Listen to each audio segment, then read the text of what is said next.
See, MIT did a study. This study indicated that you earn within $2,000 to $3,000 of your closest friends. Not only did I start reading books every day and listening to positive messages, but I separated myself from my friends who did not have goals and who did not have dreams. Why? Because people rub off on you. It's called a mind virus.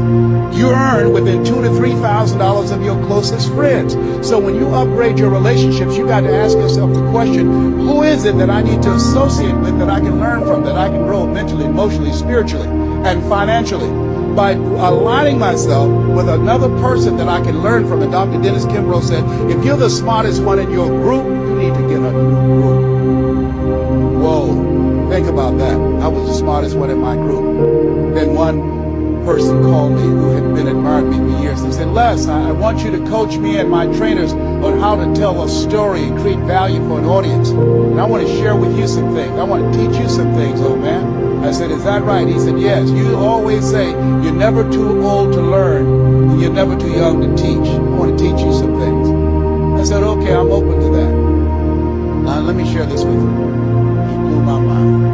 The most money, as I mentioned to you, I've ever earned, speaking to over 8,000 people in Salt Lake City, Utah, $260,000. I did an event with this individual, just over 500 people.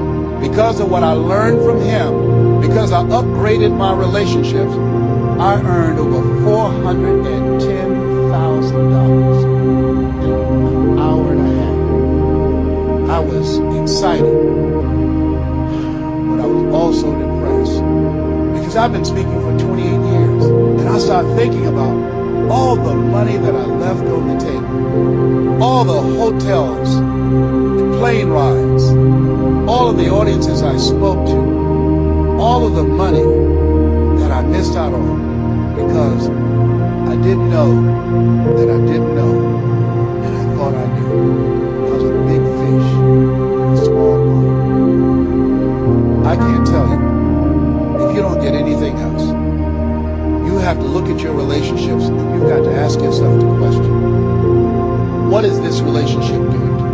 And I mean in every area of your life. When the doctor looked at me and said, you have cancer. Cancer is the most feared word in 7 different languages. One of the first things I had to do, I found out who had cancer at some point in time or was living with cancer and conquered it. I surrounded myself with people who had done what I wanted to do, who were winning at the game.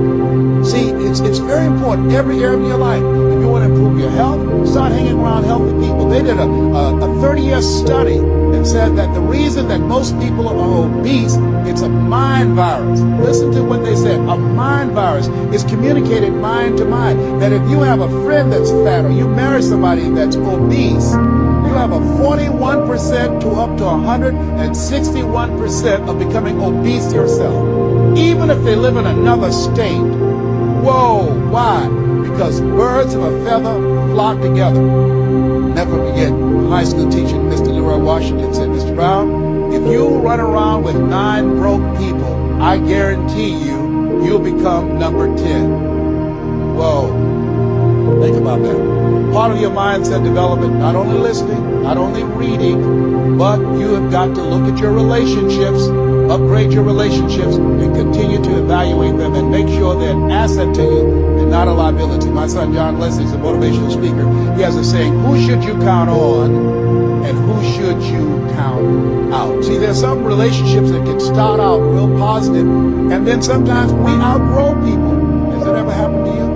Have you ever outgrown someone? Somebody you used to be close to, used to be your bosom buddy, and then you haven't been together for a time, and then when you get together, you have absolutely nothing in common.